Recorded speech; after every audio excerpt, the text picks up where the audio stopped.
Bonjour les amis, alors nouvel épisode. Aujourd'hui, je suis un peu dégoûté. Je suis un peu dégoûté dans le sens où j'ai trouvé un Amiga. Donc ça déjà, c'est la bonne nouvelle. Enfin en tout cas, c'était la bonne nouvelle. Comme vous savez, j'ai mis très longtemps sur le Bon Coin à éplucher les différentes annonces, à regarder ce qui était intéressant ou pas. Je me suis retrouvé avec un Amiga qui était à plus de 250 euros, un Amiga 600 avec plein de jeux, etc., etc., qui avait l'air très propre, avec capture photo à l'appui des jeux qui avaient tourné quelques jours avant, enfin de quelques captures, hein, il n'y en avait pas trop. J'ai échangé avec la personne qui vraiment, vraiment de bonne foi, il n'y a pas de souci là-dessus.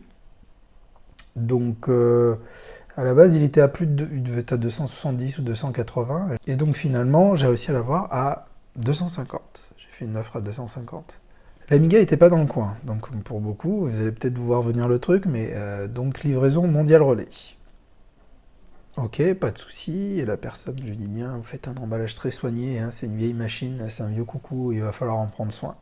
Je leur demande si ça fonctionne bien, il m'explique les temps de chargement, etc. Lecteur disquette, tout tourne, tout fonctionne. Il me renvoie des captures, je fais bon, bah ok, ça a l'air bon. Donc je reçois l'Amiga, moi je m'empresse de le brancher tellement vite que du coup j'ai même pas fait de vidéo, je suis désolé pour ça. Mais finalement c'est pas plus mal parce que je me suis vraiment énervé sur le coup. C'est-à-dire que je le lance une première fois, écran blanc. Je fais, ah, c'est peut-être, vu que je l'ai mis sur mes écrans, je me dis, c'est peut-être la connexion, mon convertisseur qui Péritel vers HDMI qui fonctionne mal. Je teste avec autre chose, il marche toujours pas.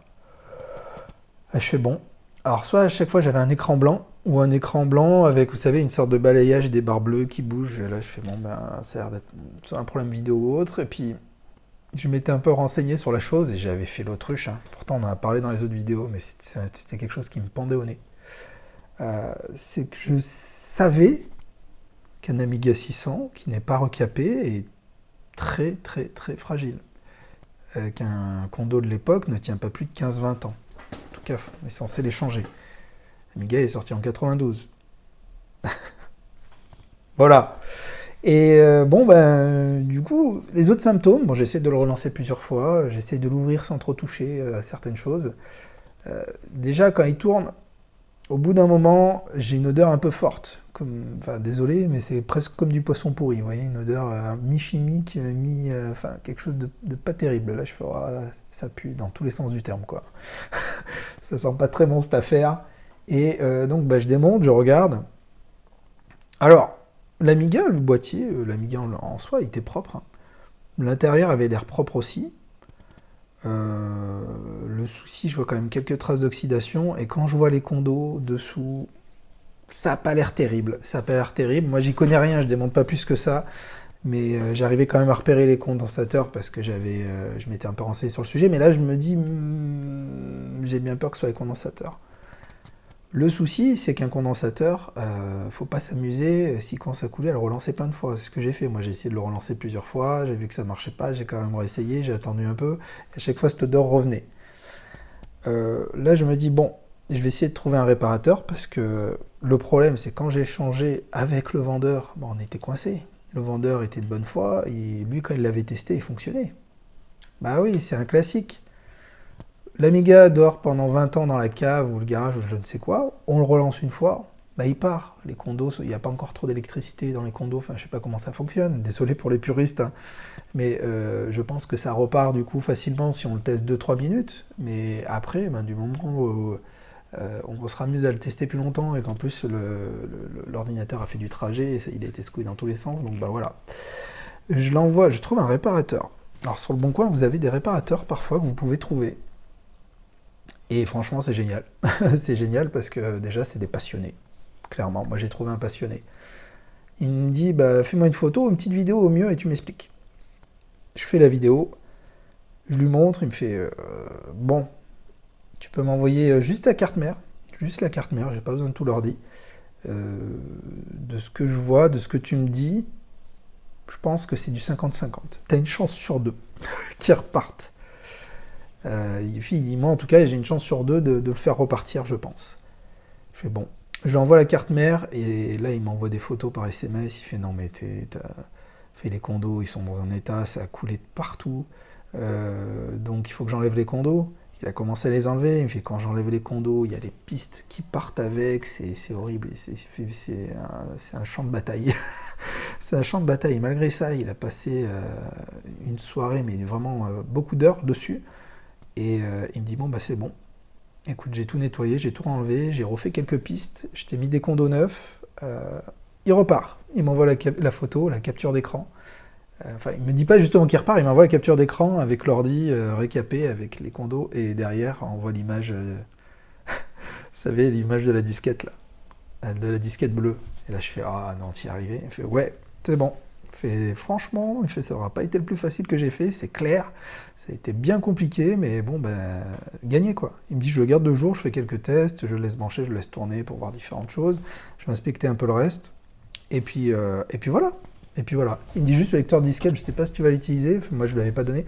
Il me fait sache que c'est une des choses après les condos qui est le plus fragile.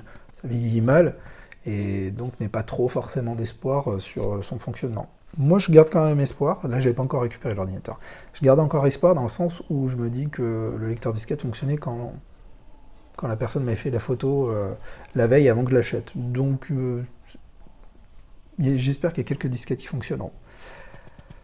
Donc bah voilà, gros soulagement parce que bah forcément, je vous le redis, moi j'avais acheté 250 € l'ordi, il marchait avant d'être envoyé, il fonctionne plus en arrivant, qui est fautif? Qu'est-ce qu'on fait? Moi je peux pas dire bah je te le renvoie, j'en veux pas, parce que si bien ça a été endommagé pendant le transport, etc. Enfin moi je voulais pas de problème, on a essayé de trouver un terrain d'entente. Tout de suite je me suis dit bon bah je vais essayer de trouver quelqu'un, et c'est là que ça aurait pu me retomber dessus, hein. Moi je me laisse souvent faire malheureusement, mais là j'aurais pu me faire bouffer si il n'avait pas été réparable. Je pense que les 250 €, voilà quoi, je les aurais eu là où je pense. Mais voilà, donc là je le récupère, donc ça fera une anecdote à raconter, c'est cool, et d'ailleurs je vous le raconte, il reviendra de loin. Dès qu'il revient, je le teste, je fais une vidéo avec vous, bien entendu.